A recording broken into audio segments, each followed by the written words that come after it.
Declaro abierta la sesión número 10.168 del Consejo de Seguridad. 10,168 meeting of the Security Council is called to order. En el orden del día provisional para esta sesión figura el siguiente tema.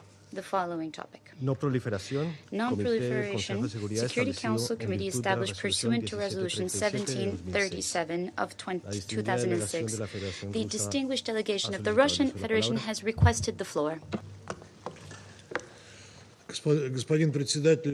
Mr. President, we regret that certain members of the Security Council continue to flagrantly violate decisions previously adopted by the Council and to impose their fabrications about the purported reinstatement of the work of Security Council Committee 1737 on others.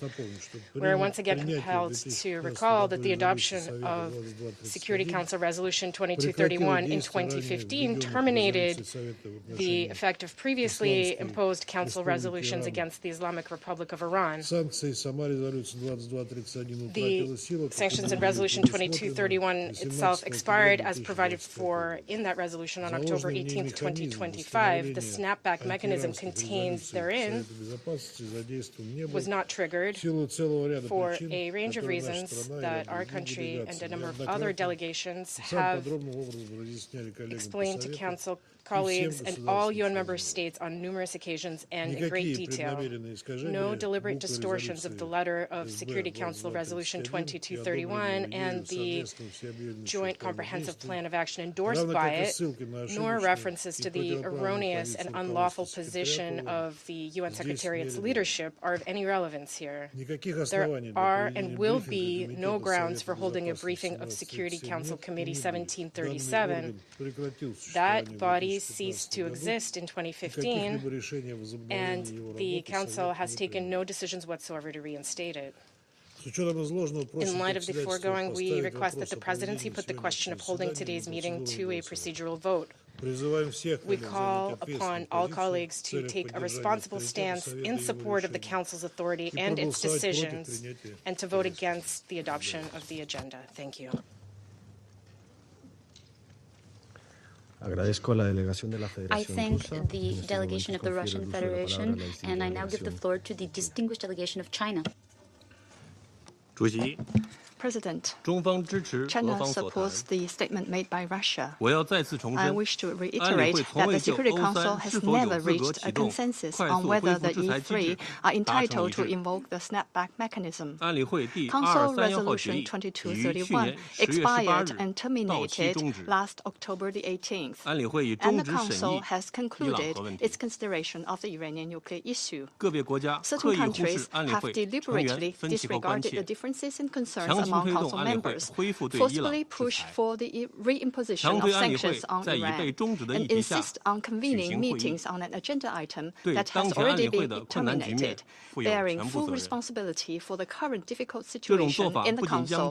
Such actions will not only exacerbate divisions within the Council, but will also seriously impede the process towards a political resolution of the Iranian nuclear issue. China is deeply concerned about this. China calls on Council members to faithfully implement the measures related to the termination date under Council Resolution 2231, uphold the authority of the Council and the credibility of multilateral diplomacy, and create favorable conditions for political settlement to the Iranian nuclear issue. I thank you, President. I thank the Chinese delegation, and I now give the floor to the distinguished delegation of the United Kingdom. Thank you, President. The United Kingdom rejects the points made by the representatives of Russia and China. Today's meeting is fully in line with the decisions and procedures of this Council. The United Kingdom, alongside France and Germany, triggered the snapback procedure in full accordance with Security Council Resolution 2231.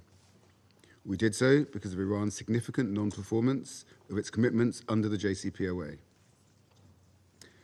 As China and Russia know, the snapback process completed on 28 September 2025, and, as a result, 6 UN Security Council resolutions and UN sanctions have come back into force.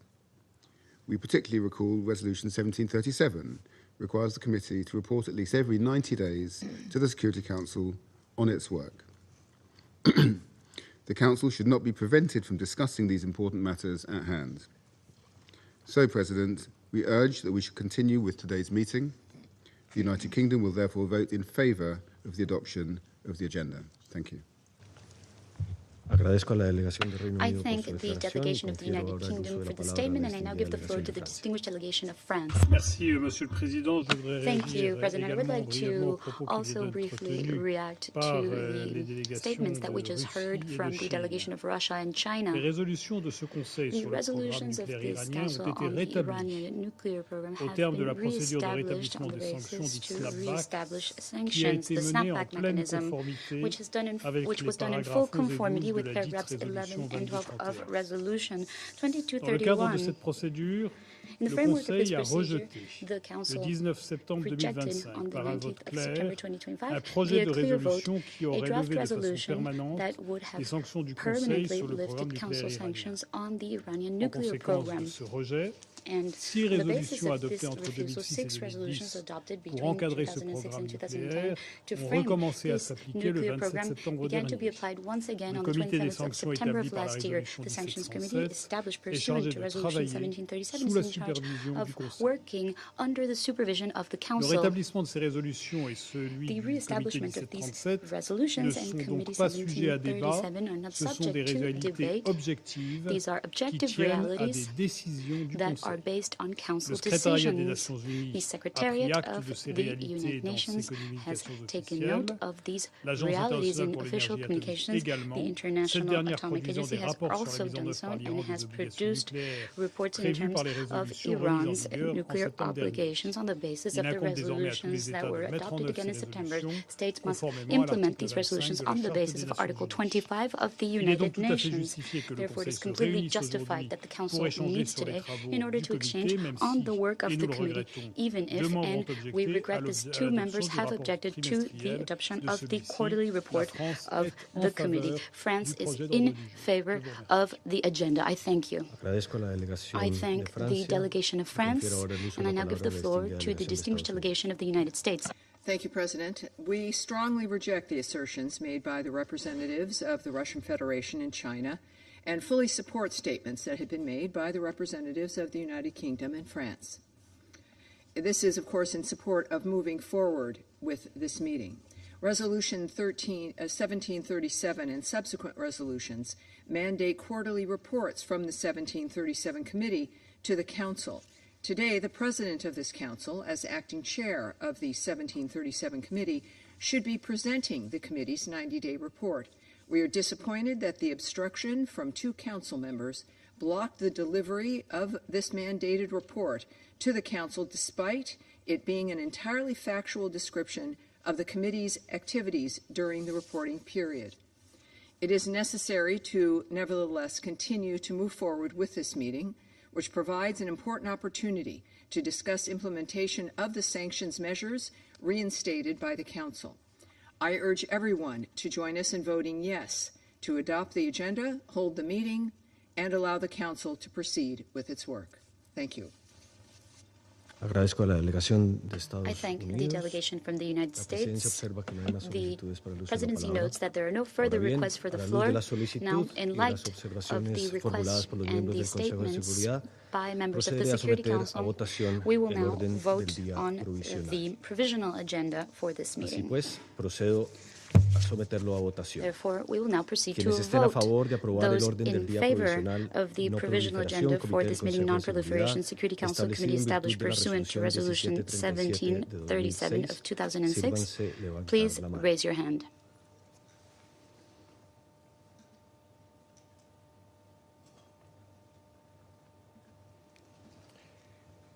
En contra. Against?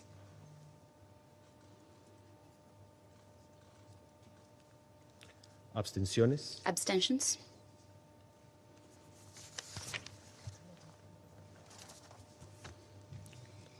El resultado de la votación The es el result of the siguiente. voting is as 11 follows: votos a favor, 11 votes in favor, 2 votos en contra, 2 votes against, 2 abstenciones. and 2 abstentions.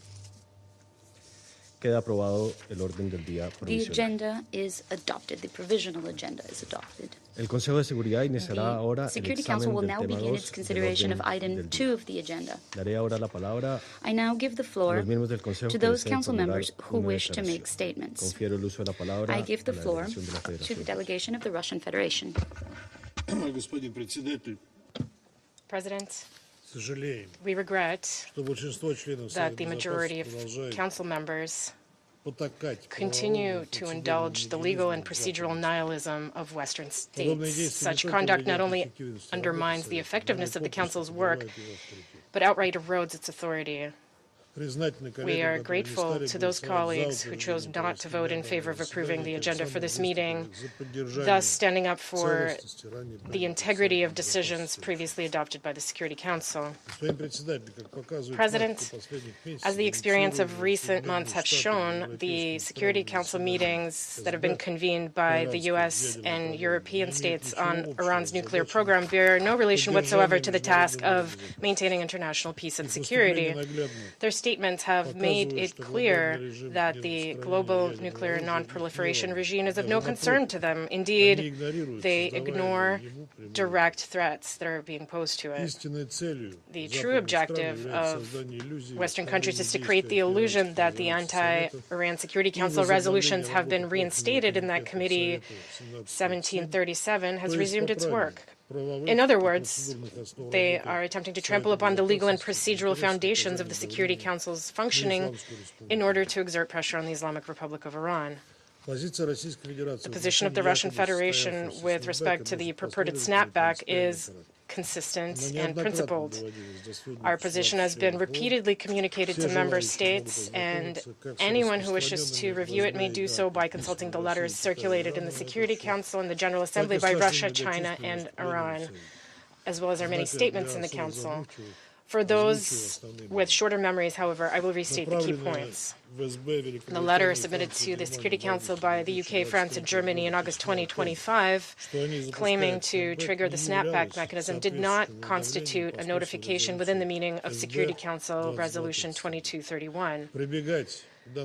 These countries had no right to invoke this mechanism, given their chronic violations, series of violations of that resolution and the Joint Comprehensive Plan of Action endorsed by it, as well as their flagrant disregard for the JCPOA's provisions requiring that any dispute arising in the course of implementing the plan be comprehensively addressed through the dispute resolution mechanism in Vienna before being referred to the Security Council.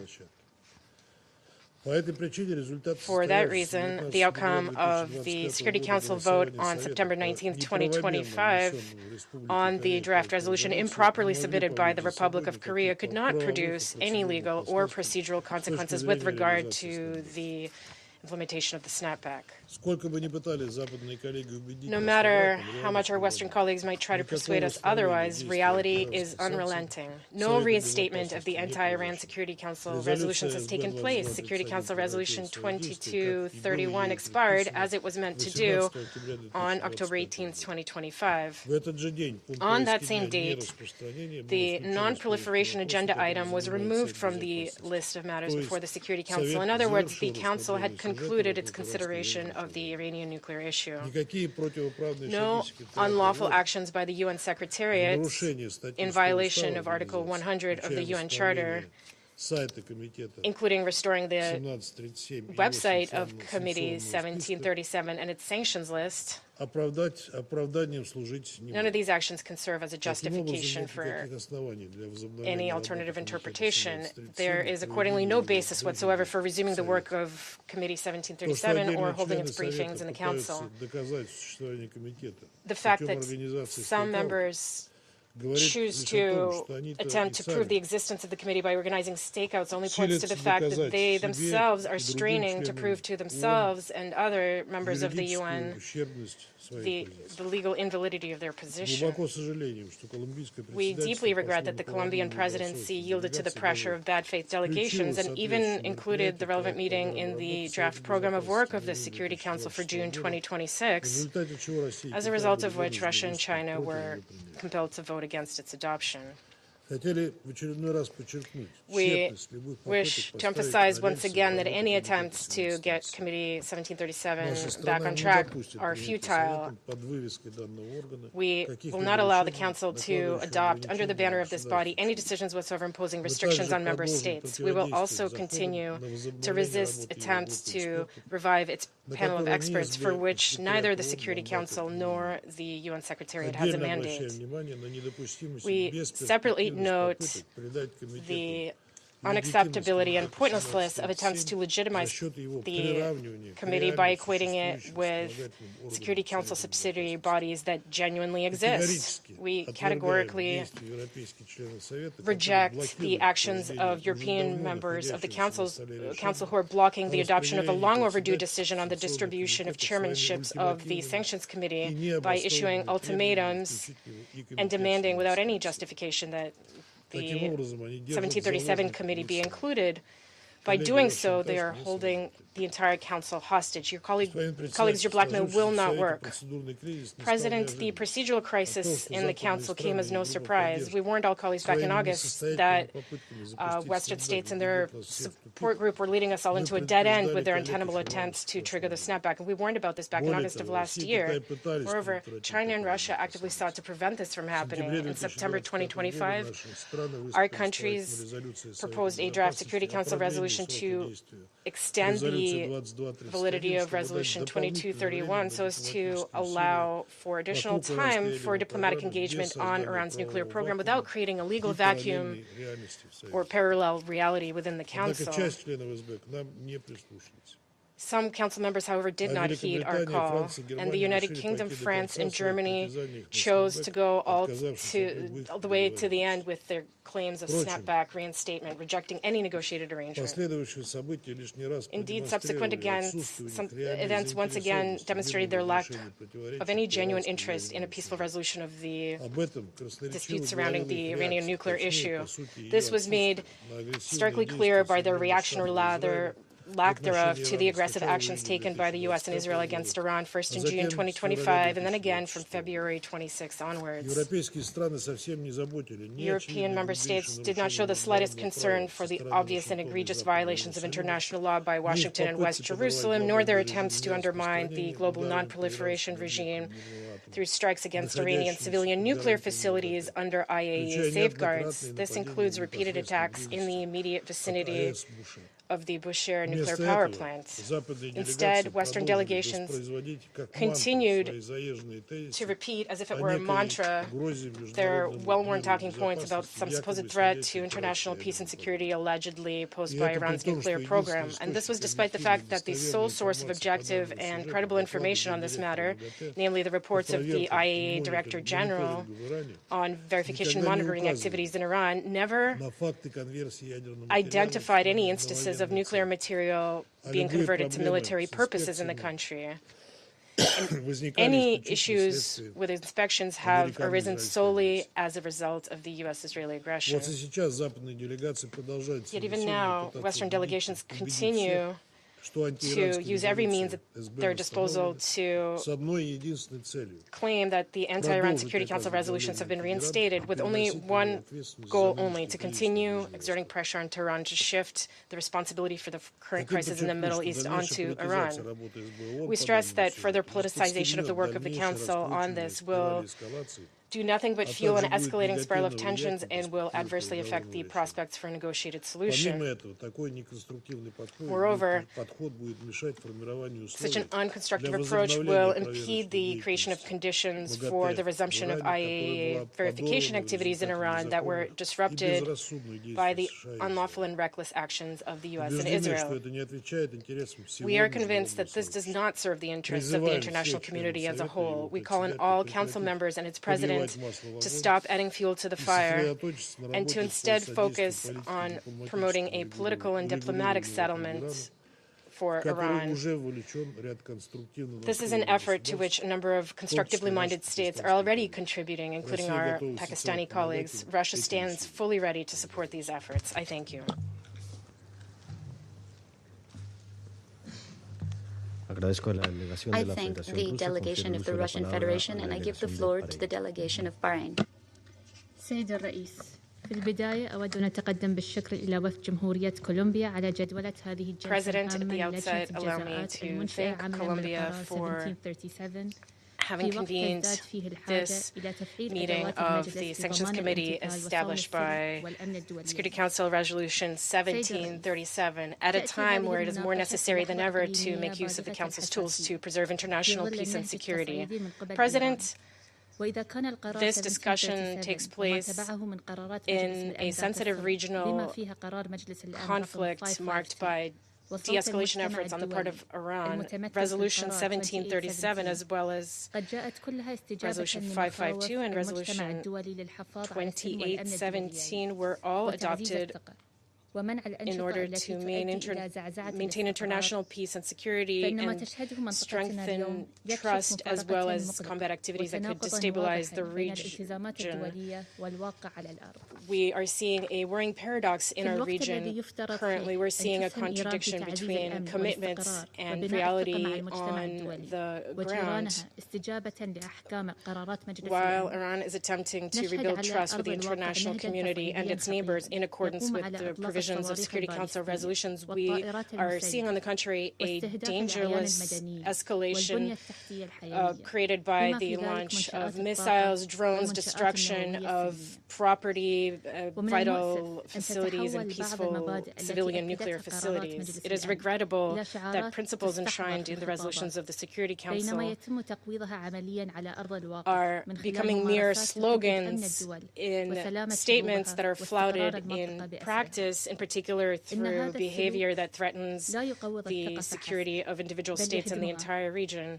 Such actions erode trust and destroy trust rather than strengthening security. They undermine security. Instead of bolstering stability, they lead the region into new tensions. Under the impact of these hostile policies, our region has become a theater of successive hostilities and uncertainty, which endangers civilians and disrupts the economy as well as stability.